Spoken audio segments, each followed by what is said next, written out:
Sorry about that. My computer decided to go to sleep mode, and then it turned off my camera. So, as I was saying, they're on a balcony, and they're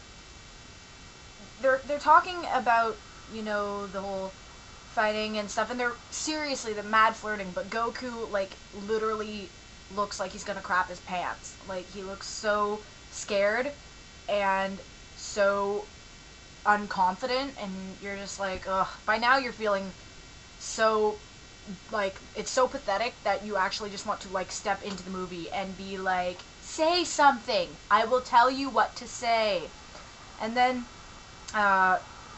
so then it goes back to Gohan, who is in the living room, and I guess Piccolo decides to show up with his little henchwoman,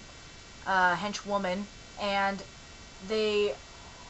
she comes in first, and she starts trying to fight him, and he's all like defending it, and he's really agile for an old man, which is to be expected. They kept that. If they would have made him a feeble old man, that would have been so stupid. And he's all like, come on. So she fights him, but then Piccolo comes in, and he's like, Piccolo! And then it cuts back to Goku, and suddenly Goku gets this, like this sixth sense, and he's all like, I gotta go see my grandpa. So he leaves. Chi-Chi's saying, they're like, what? And he goes back home, and the entire front half of his house is all collapsed in. So he goes in, and he sees a little glimpse of Gohan, so he runs, and he's, like, tearing all of the wood off, and he's like, I'm sorry, Grandpa, and he's all emotional and stuff like that. And then Grandpa Gohan, like, beckons him closer, and he's all like, find Master Roshi, and then he dies. So, no, I love you, no, you're the son I never had, I love you, blah, blah, blah, it's fine, Master Roshi. Okay, fine. Sounds kind of epic. Let's follow. So Goku goes up to his room, which is, it looks like, when he's walking down the hall, like, that part of the house was untouched. Then he opens up his door, and the camera is on him, and it looks like his room is in perfect tact. And then as he starts walking, the camera starts zooming out, and his room is literally destroyed. And you can see the backyard and the living room, because half of his floor is missing. So he winds up taking his Dragon Ball, which I believe is spoken about earlier. Oh yes, that's the reason, sorry. He brought his Dragon Ball to Chi-Chi's party to show her. To be all cool, and I have a Dragon Ball. It's kind of like, I have money, or, look at all these drugs I have. It's like, I have a Dragon Ball.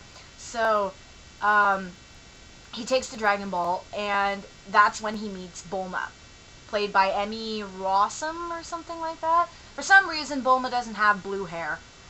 It's brown with two, like, blue streaks that look like it was like a magic wand hair dye. It's really poorly done, but she was one of the better actresses in the movie, I found.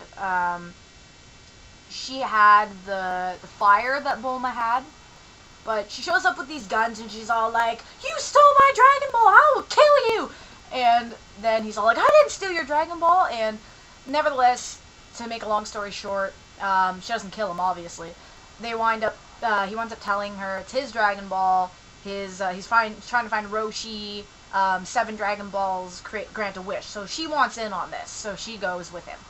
And they walk outside, and this is the cool, and it's exactly, one sec.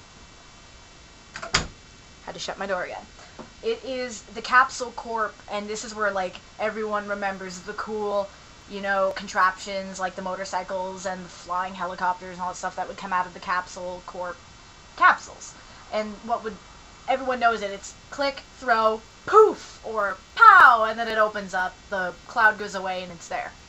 Well, she plants this one on the ground, backs away, clicks a little remote, and it turns into what looks on first glance like a bug, and then it turns into like a motorcycle kind of thing.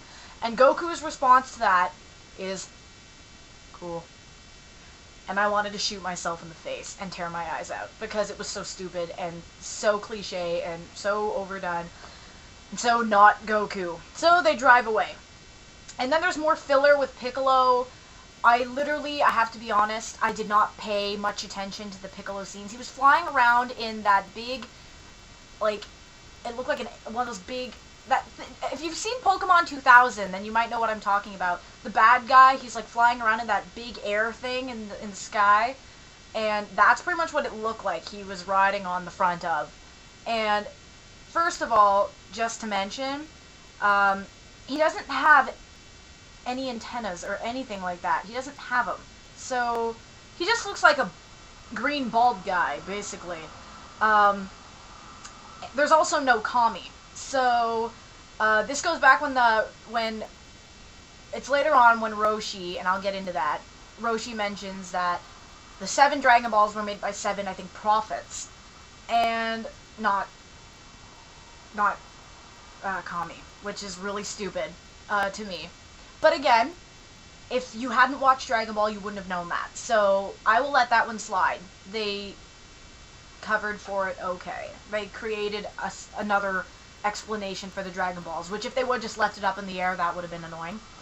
But anyways, so they go to this house that they're sure is Kami, and it's on top of a hill overlooking the entire city, and which is good because they kept true to the whole seclusion thing. Like, Roshi is like the lone house, but it wasn't on an island. Okay, we can forgive that one too. So they go in, and Bulma's like, how do you know this is the right house? And then they meet Roshi. Or should I say Goku meets Roshi. Bulma is wandering off somewhere. So Roshi and Goku start fighting, and Roshi's having a grand old time. And then he says, I can't remember if he says something about Gohan, Piccolo, or Ki. I was not paying that much attention in this scene. It wasn't that good. But somehow Goku gets Roshi's attention. Goku, like, flings something, trying to use Ki, and it, like, hits Bulma. And basically then they meet Roshi, and Roshi goes and grabs the other Dragon Ball. And you see a couple glimpses of, like, pornographic magazines, swimsuit models, which is 1 out of 2 times in the whole movie that they ever make Roshi look perverted. And I don't care what people say. I've heard people say that Roshi was the best character depiction in Dragon Ball Evolution, which to me is a load of shit. Sorry, but they're like, they really show that he was perverted and old. Well, they can easily show he's old by picking a guy who's old. And even then, Roshi is clearly in his, like, 60s or 70s. Oh, wait. I'm thinking Dragon Ball Z. My bad. Take away what I just said there. I just wandered off into my Dragon Ball Z zone. But he's still fairly old in Dragon Ball, but they picked Chow Yun Fat, who doesn't look as old as Roshi probably would have been. Now I feel like an idiot. But anyways, but no, they don't make him look very perverted, is the thing. So they go, and this is where it gets back into the technicalities and staying true to the show, and this part really bothered me. We've all gotten over the fact by now, or we're starting to, that Krillin is not in Dragon Ball Evolution. We've gotten over that, that's fine. But we all know how Goku gets his gi, right? He has that intense training session with Roshi. That's how he gets his gi. Well, the big intense training montage is basically Goku just balancing on upside down on the back of the vehicle as Bulma's driving. That's about it. And then he has to go on, like, one hand, and then he loses concentration and he falls. And that's the big training session. You never see any more of it. So they fall into this hole, a man-made hole, obviously, and they're stuck, and that's when the Yamcha character comes in.